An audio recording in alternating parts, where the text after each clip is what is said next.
नमस्कार, मैं हूं आचार्य लोकेश बडोनी। आप देख रहे हैं उत्तराखंड अब तक न्यूज। मेरे साथ मौजूद हैं नमो न्यूज के संपादक गजेंद्र चौहान जी। आइए उनसे कुछ बातचीत करते हैं। गजेंद्र चौहान जी, उत्तराखंड अब तक न्यूज चैनल में आपका हार्दिक स्वागत, धन्यवाद और आपके तमाम व्यूअर्स को मेरा प्रणाम। चौहान जी, नगर पालिका के चुनाव सामने हैं। नगर पालिका के चुनाव को लेकर आपका क्या प्रतिक्रिया है, क्या राय है?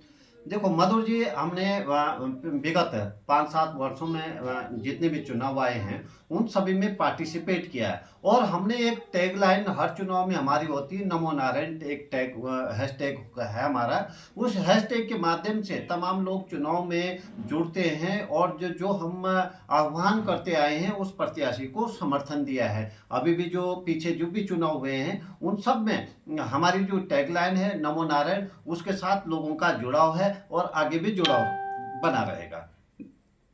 चौहान जी, आप हर बार चुनाव लड़ते नहीं, लड़वाते हैं। इस बार क्या आप मैदान में हैं? देखिए, जैसे कि आपने बोला है कि आप चुनाव लड़ते नहीं लड़वाते हैं, हमारा ये मानना है कि हम हर चुनाव में चुनाव लड़ते हैं और पूरा पार्टिसिपेट रहता है। हम कभी ये नहीं सोचते हैं कि प्रत्याशी कोई और है, हम अपने को ही खुद को प्रत्याशी मान के चलते हैं और चुनाव में जो जनता के एजेंडे हैं हम उनका प्रसार करते हैं। जो हमारा प्रत्याशी होता है चाहे वो उन मुद्दों से अनभिज्ञ हो, वो नहीं जानता उन मुद्दों के बारे में कि जनता क्या चाह रही है, क्योंकि तमाम नौसिखिए प्रत्याशी होते हैं जिनको हम समर्थन देते हैं या जिनके लिए हम कार्य करते हैं।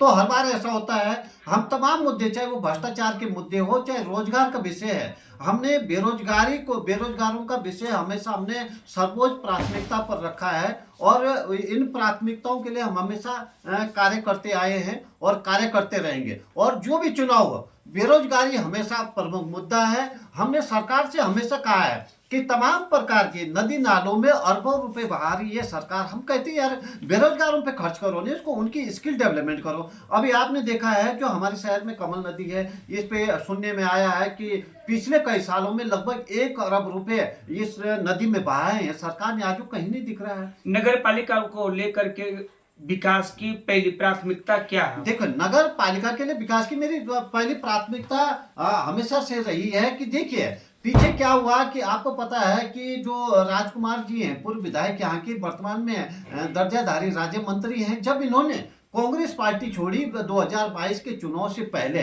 और भारतीय जनता पार्टी की सदस्यता ग्रहण की, तो लगभग 90 करोड़ की विकास योजनाएं ये पुरस्कार स्वरूप तत्कालीन धामी सरकार ने पुरोला विधानसभा को दिया, जिसका अधिकांश हिस्सा नगर पालिका को आवंटित किया गया। और उसमें जब हमने टेंडर देखे थे उसमें तो लिखा था कि ये मुख्यमंत्री घोषणा है। हमने तब भी सवाल किया कि भाई मुख्यमंत्री ने कहाँ पे ये घोषणाएं की है नगर पालिका के लिए। तो खैर वो घोषणाएं हुई, उन पे तमाम प्रकार के टेंडर भी लगे नगर पंचायत के द्वारा, जिसमें दो पार्किंग भी थी।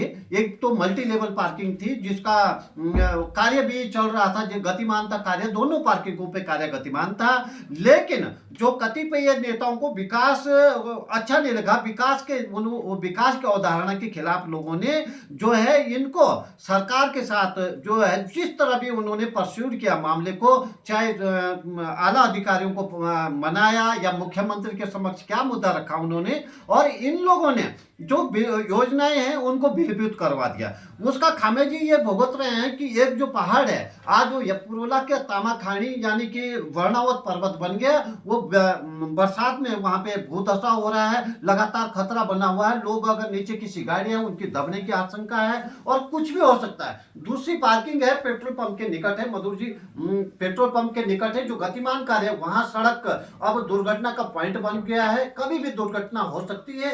तो ऐसे लोगों की मैं भर्त्सना करता हूं। दूसरी बात, आपका नगर पालिका को लेकर आपका मुख्य चुनाव एजेंडा क्या है? और आप चेयरमैन बनेंगे तो पहली प्राथमिकता क्या है? देखो, अब मैं मुद्दे पे आ रहा हूँ, जो गतिमान था वही बात कर रहा हूँ कि कुछ लोगों ने तो विकास योजनाएं विलोपित की और कुछ लोगों ने उन विलोपित योजनाओं के ऊपर कमीशन खाई है। और जो मेरे को कई ठेकेदार मिलते रहते हैं जिनसे बेचारों ने इस योजना में अपने अनुबंध किए थे नगर पालिका के साथ, तो जब विलोपित हो गई योजनाएं तो नगर पालिका उनको बाकायदा नोटिस जारी करती है उन ठेकेदारों को कि बोलो कि अब तुम काम भी करो। तो उन ठेकेदारों ने कहीं से मार्केट से पैसा उठाया, ब्याज पे पैसा उठाया और नगर पालिका के अंतर्गत विकास किया। अब विकास पुरुष तो वो बेचारे हैं जिनको आज ब्याज भरना पड़ रहा अपने पैसों से, और नगर पालिका के अंदर जो विकास दिख रहा है वो उन ठेकेदारों का जो कुर्बानी है उन्होंने दी है, वो अपने परिवारों की जो हित उनके आज अहित हुए हैं पैसा कमाने के चक्कर में, आज वो दर दर की ठोकरें खा रहे हैं, ब्याज भर रहे हैं। वो उनकी जो एक कहते हैं कि हमारी भाषण बोलते हैं कि हाई लगेगी, तो मैं बोल रहा हूँ जो भी लोग जिम्मेदार हैं वो जो योजनाओं को विलिपित करने के लिए या ठेकेदारों से कमीशन खाने के लिए जो लोग जिम्मेदार हैं उनका बिल्कुल उनको जनता को भी उनको जवाब देना चाहिए। और जो ईश्वर है जो हमारे देवी देवता हैं, आप बातों को घुमाइए मत, जो हमारे देवी देवता हैं वो भी उनको जवाब देंगे। और रही बात जिसके लिए जरूरी नहीं कि मुझे ही चुनाव मैदान में उतरना पड़े। देखिए ये क्या होता है, चुनाव जब तक सरकार चुनाव की घोषणा नहीं करती है तब तक कोई आदमी ये नहीं बोल सकता है कि मैं नगर पालिका अध्यक्ष का चुनाव लड़ रहा हूं। क्यों नहीं कह सकता? मैं जो हमारे व्यूअर्स उनको बता दूं कि भारत में एक आरक्षण प्रणाली है और उस आरक्षण प्रणाली की घोषणा जब तक नहीं होती है, क्योंकि उसमें होता है कि 3 कैटेगरी 4 कैटेगरी बनाई है सरकार ने, अनुसूचित जाति, जनजाति और पिछड़ी जाति और सामान्य जाति, यानी 4 कैटेगरी है। और 4 कैटेगरी में भी महिला आरक्षित और महिला अनारक्षित ये कैटेगरी है। तो ये नहीं बोल सकता कि किसे चुनाव लड़ना है किसे नहीं। मैं बोलूंगी मैं चुनाव लड़ रहा हूं, मैं कहां से चुनाव लड़ूंगा? अगर कल सरकार ये बोलती कि जो पुरवला नगर पालिका का अध्यक्ष है वो अनुसूचित जाति का बनेगा, अनुसूचित जाति महिला बनेगा, पिछड़ी जाति महिला बनेगा या कोई अन्य जाति का बनेगा, तो हम ये नहीं कह सकते हैं कि मैं चुनाव लड़ रहा हूं। लेकिन हमेशा की तरह एजेंडा क्लियर है। हम जनता से ये निवेदन करते हैं कि मैं आपके माध्यम से यह अनुरोध करता हूं जनता से कि जो बातें हमने रखी इन पे मनन होना चाहिए और जो योजनाएं विलोपित हो वो मैं धार्मिक सरकार से अनुरोध करता हूं कि उन योजनाओं की तत्काल बहाली हो, ताकि जो यहाँ की जनता है जो वो विकास को देखे